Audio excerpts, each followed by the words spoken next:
Right now, in real time, $1.4 trillion is being directed into a single sector of the American economy. Most retail investors won't find out about it until the move is already 80% complete. You have a shrinking window. 6 months ago, a small group of investors made 80, 100, even 150% returns in a market where the S&P 500 did barely 3%. They were not hedge fund insiders. They weren't trading on tips. They weren't doing anything illegal. They were just watching a different set of data than everyone else. And today, right now, the exact same setup is happening again. Except this time it's bigger. The government mandate is larger. The money is real. And most retail investors in America have absolutely no idea it's already in motion. I'm going to walk you through exactly what is happening inside America's energy sector right now, with current numbers, current policy, and current capital flows. Not speculation, not politics. Mechanics, because whether you agree with Trump or not is completely irrelevant to your portfolio. What matters is where an estimated $1.4 trillion infrastructure need is actually being addressed, and which companies are positioned to capture it. Stick with me for the next 10 minutes. What I'm about to show you will permanently change the way you look at infrastructure investing. Let me start with a number that should make every American investor sit up straight. The U.S. grid is running on infrastructure designed in the 1960s. According to the White House's own fact sheet, there are approximately 80 million transformers across the American grid, and the average age of those transformers is now over 40 years old. These are the critical devices that step voltage up and down across the entire transmission system. They are not optional components. Without them, the grid does not function. Now here's where it gets urgent. U.S. data centers consumed 183 terawatt-hours of electricity in 2024, according to the International Energy Agency. That's more than 4% of total American electricity consumption, roughly equivalent to the entire annual electricity use of Pakistan. By 2030, that figure is projected to more than double, hitting 426 terawatt-hours. Let me put that in human terms. The consulting firm Grid Strategies projects that peak U.S. electricity demand could grow by 166 gigawatts by 2030. That is the equivalent of adding 15 New York City's worth of electrical demand to the American grid in the next 5 years. That is the equivalent of adding 15 New York City's worth of electrical demand to the American grid in the next 5 years. The grid was not built for this. It cannot handle this. And that gap between what the grid can deliver and what the AI economy demands represents an estimated $1.4 trillion infrastructure problem that government policy and private capital are now both racing to address. And understand this clearly, this demand is not a forecast that depends on optimistic assumptions about AI adoption. Tech companies have already filed construction permits. Microsoft, Google, Meta, Amazon, Oracle, all 5 have already committed their capital expenditure plans. According to the IEA, the 5 largest tech companies spent over $400 billion in total capital expenditure in 2025 alone, covering data center construction, servers, chips, and infrastructure. The demand is locked in. The power requirement is not a projection. It is a contractual commitment, and the grid cannot meet it, yet. Now here's something your financial news channel is almost certainly not covering. Because the grid cannot keep up, the largest technology companies in the world are doing something that has no modern precedent. They are building their own power plants. Google has signed nuclear power deals. Microsoft has reactivated the 3 Mile Island plant. Meta is partnering with nuclear startup Oklo for a data center in Ohio. Amazon has signed agreements to power its facilities from advanced nuclear reactors. According to the IEA's most recent analysis, the pipeline of conditional agreements between data center operators and small modular reactor nuclear projects has grown from 25 gigawatts at the end of 2024 to 47 gigawatts today. In less than 18 months, private corporations are becoming their own utility companies at a scale the world has never seen before. Not because it's cheap, because they have no other choice. That is the structural crisis. Now let's talk about the government's response and why it matters to your portfolio. On January 20th, 2025, day 1 of the Trump administration, the president declared a national energy emergency through Executive Order 14156. The administration stated clearly that America's insufficient energy generation constituted an unusual and extraordinary threat to our nation's economy, national security, and foreign policy. This was not a press release. This was a legal declaration that activated emergency federal powers. Then on April 8, 2025, Executive Order 14262 followed, strengthening the reliability and security of the United States electric grid. Let me break down what this order actually does, because the headlines miss the most important parts. Provision 1. Emergency authority over power plants. The order directs the Department of Energy to use Section 202C of the Federal Power Act, Emergency Authority, to prevent critical power plants from going offline. Coal plants, natural gas facilities, power generation scheduled for retirement can now be legally ordered to stay online if the grid needs them. The DOE has already invoked this authority, and the result is that plants which were scheduled to go dark are now legally required to stay operational. Provision 2, a uniform reserve margin methodology. Within 30 days of the order, the DOE was required to develop a system to identify which power generation assets are critical to grid reliability, and then use that designation to prevent those assets from being retired or converted. This framework is now live and actively preventing capacity reductions across the grid. Provision 3, fast-tracked government power purchase agreements.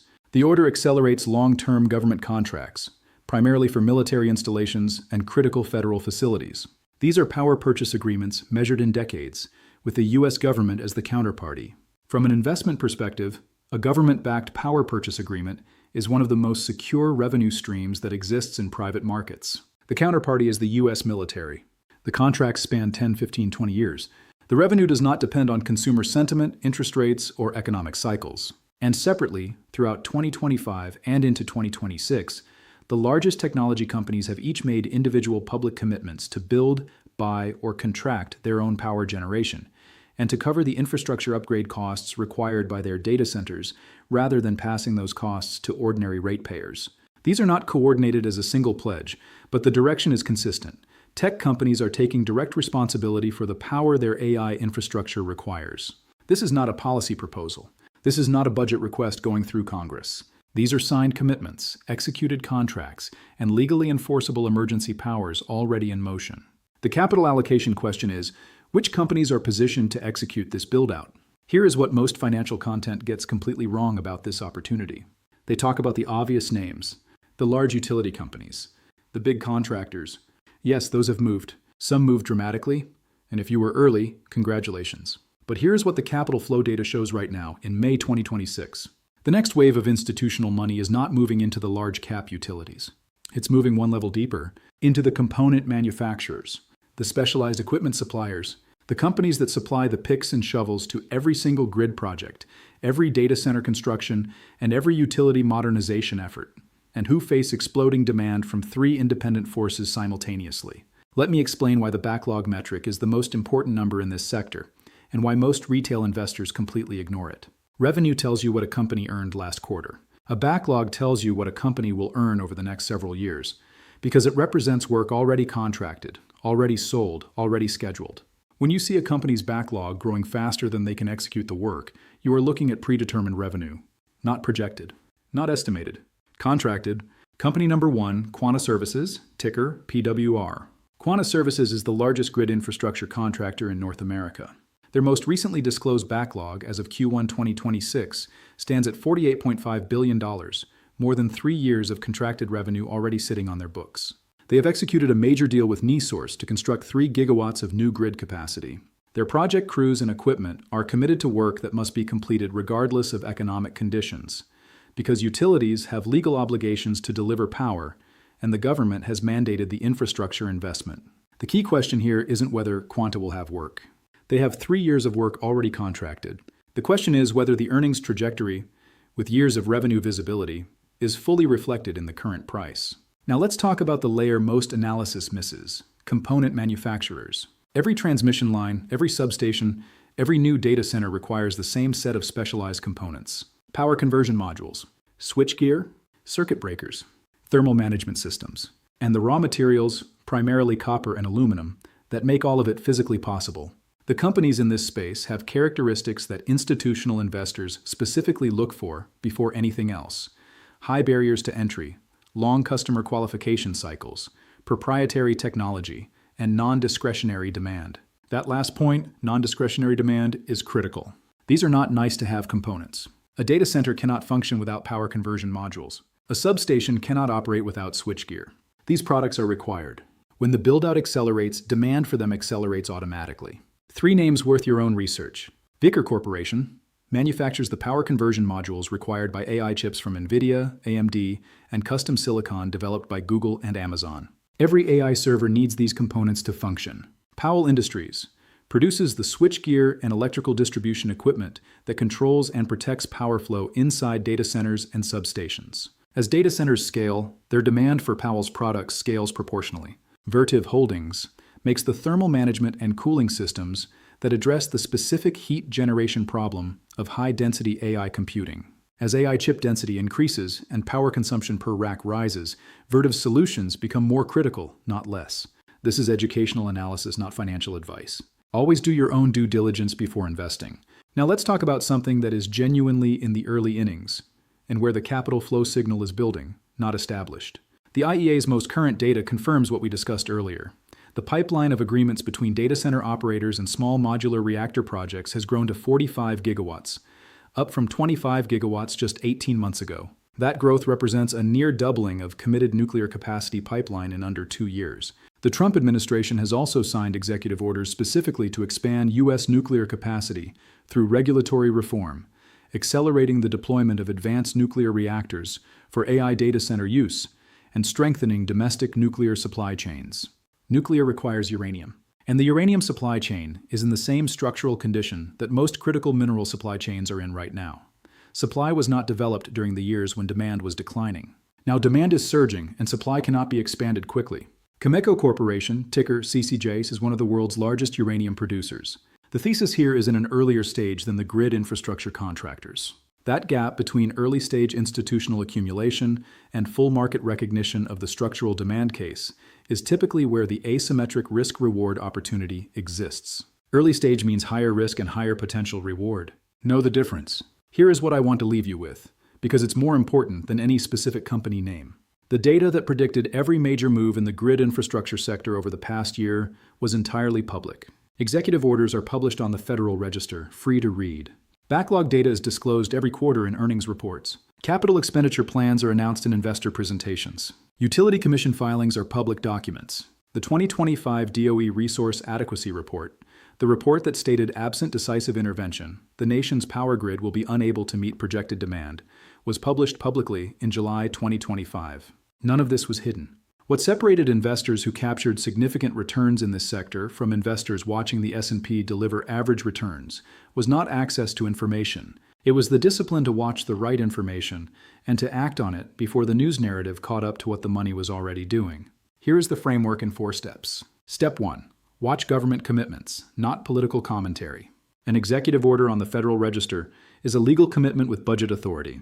A politician's speech is not. Focus on what is signed, funded, and legally mandated, not what is talked about. Step 2. Identify structural demand driven by non-discretionary spending. The best opportunities are in sectors where demand is driven by needs, not wants. Power infrastructure for a grid that is legally required to deliver electricity is non-discretionary. The components that make AI chips run are non-discretionary. Find the sectors where the spending has to happen regardless of economic conditions. Step 3. Find companies with contracted backlogs, not just projected revenue.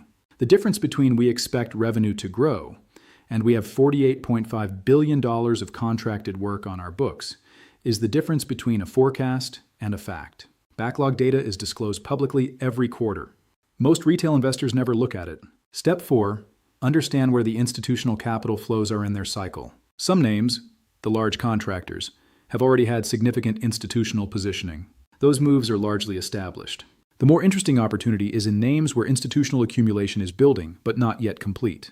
Volume data, short interest trends, and institutional ownership disclosures in 13F filings are all publicly accessible. The grid build-out is not a one-year event.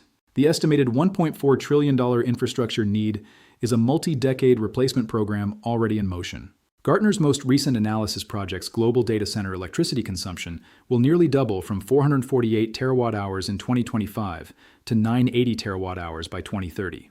AI-optimized servers alone will see electricity usage grow nearly 5-fold over that same period. The capital is real. The mandate is signed. The companies with contracted backlogs have revenue visibility measured in years, not quarters. And the component manufacturers supplying every single one of those projects are entering a sustained demand environment that will not resolve quickly. The question is not whether this build-out happens. It is already happening. The question is whether you are watching the right data before the mainstream narrative catches up, or after. If this breakdown gave you a new lens for looking at infrastructure investing, or if it showed you something about how institutional capital moves ahead of public narratives, I want to know. Drop a comment right now and tell me, which part of this surprised you most? Was it the 47-gigawatt nuclear pipeline? The $400 billion tech capex spend in a single year? The emergency powers already being used to keep power plants online? Or something else entirely?